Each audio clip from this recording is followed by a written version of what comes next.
No inverno passado, fui acampar sozinho com o meu cão Rosco, e é algo que nunca mais farei.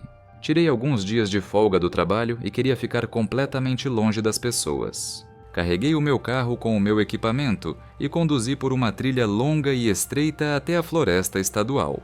A estrada estava mal conservada, coberta de neve compacta e gelo, e não havia outros carros. Depois de conduzir por quase 1 hora, estacionei numa pequena área de descanso que parecia não ser usada há muito tempo.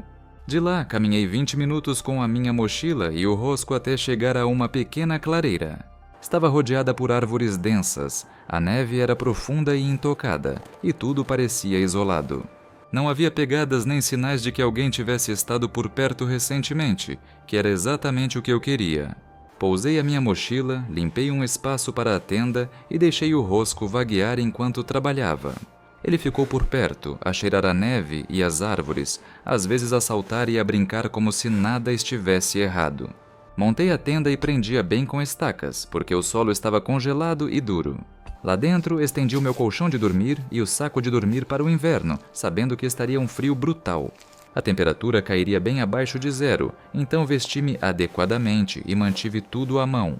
Camadas térmicas, meias grossas, um casaco de lã e um casaco pesado permaneceram vestidos mesmo depois de montar o acampamento. Quando a tenda ficou pronta, recolhi madeira morta nas proximidades e construí uma pequena e simples fogueira.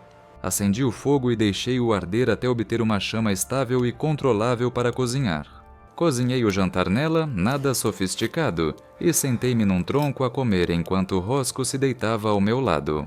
A floresta estava silenciosa daquela maneira típica do inverno profundo, em que os sons parecem abafados, quase inexistentes em todos os lugares ao redor.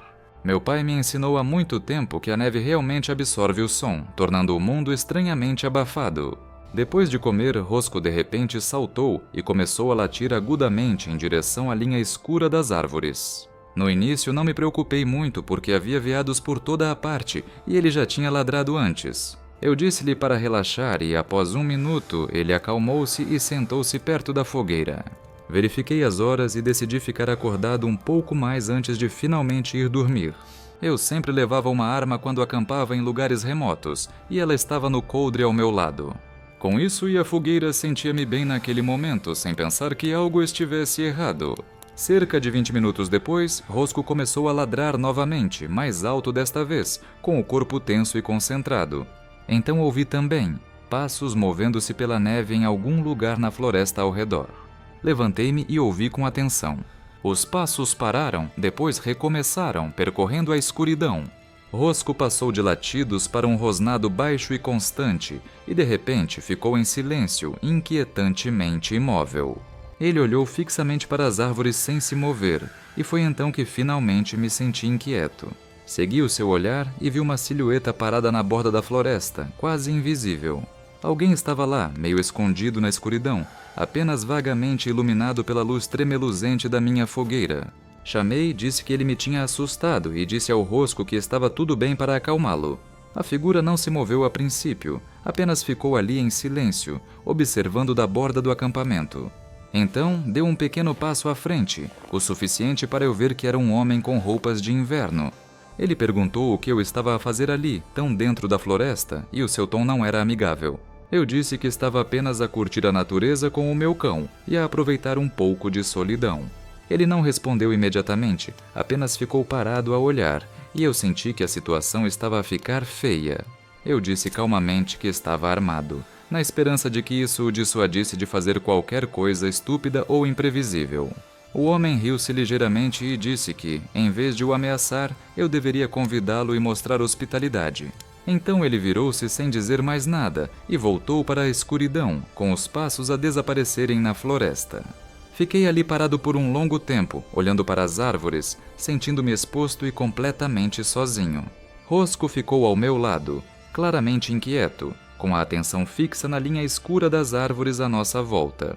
Não gostei nada daquilo, mas acabei por me forçar a acreditar que o homem tinha ido embora. Apaguei o fogo com cuidado, jogando neve sobre ele e mexendo as cinzas até que nada mais brilhasse.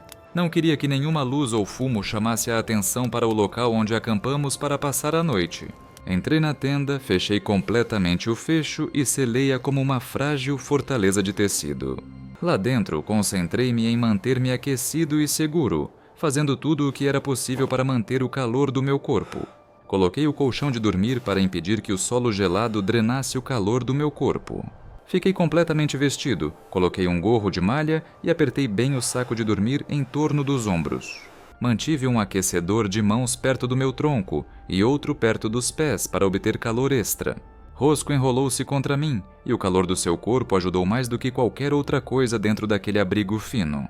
Deitei-me ali a ouvir a floresta, ou melhor, o silêncio pesado que se fazia sentir em todas as direções. Depois de algum tempo, Rosco começou a rosnar novamente, baixo e constante, com o corpo tenso contra o meu lado.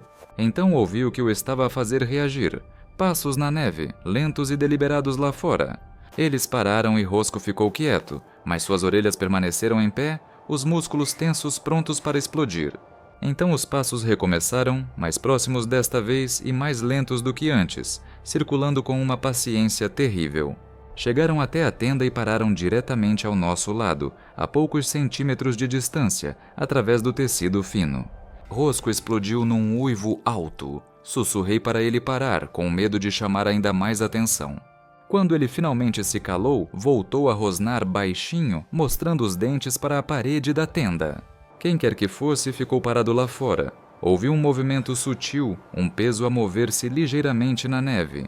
Eu já tinha a minha arma na mão, mas não queria começar a gritar ou fazer ameaças diretas. Não queria ser forçado a seguir em frente, porque nunca tinha realmente atirado em ninguém. Sinceramente, não acho que sou capaz de matar alguém, mesmo que seja em legítima defesa. Finalmente, não aguentava mais a tensão, engatilhei a arma e falei claramente na escuridão.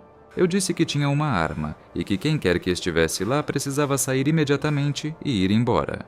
Realisticamente, quem mais poderia ser além daquele tipo assustador que aparecera mais cedo no acampamento? Houve um silêncio de alguns longos segundos que pareceram minutos enquanto eu prendia a respiração. Então, ouvi passos novamente, afastando-se da tenda, lentos no início, depois mais rápidos, entrando na floresta. Não abri o zíper da tenda nem tentei espreitar. Fiquei imóvel onde estava.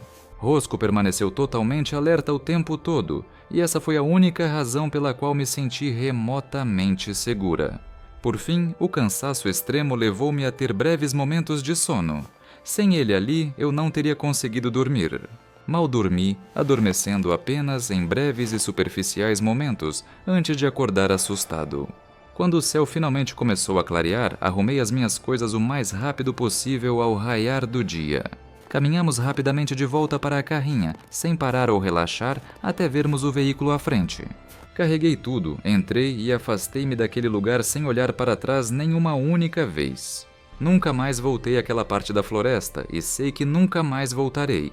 Indivíduos assustadores como aquele tornam a vida realmente assustadora e lembram-nos que nunca podemos baixar a guarda.